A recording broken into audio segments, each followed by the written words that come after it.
नमस्कार स्वागत है प्रणाम करै छी। अहाँ देखै छी मिथिला समाचार।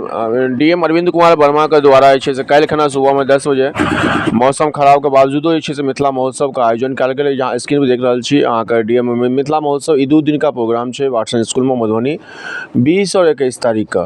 तो तमाम कलाकार एहिमे शिरकत दिलथि। खास करके चुनाव आयोग के द्वारा जे अहाँ के 2024 के इलेक्शन है लोकसभा पर, तो एहि पर बहुत सारा बच्चा अपन योगदान दिलक। और ई से पूरा 2 दिन का कार्यक्रम है। आइ और काल्हि काल्हि भेल 20 तारीख और 21 तारीख का डीएम अरविंद कुमार वर्मा जिला प्रशासन और मधुबनी पर्यटन द्वारा यहाँ के लोकसभा चुनाव आयोग का स्पेशल रिक्वेस्ट पर राखल।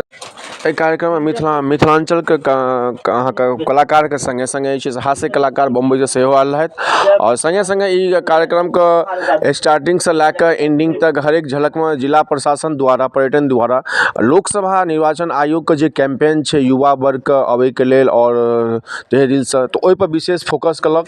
और 2 दिन का ई समारोह है, काल्हि खना भेल और आई से ओकर समापन है। तो धन्यवाद जिला प्रशासन, लोकसभा आयोग, धन्यवाद।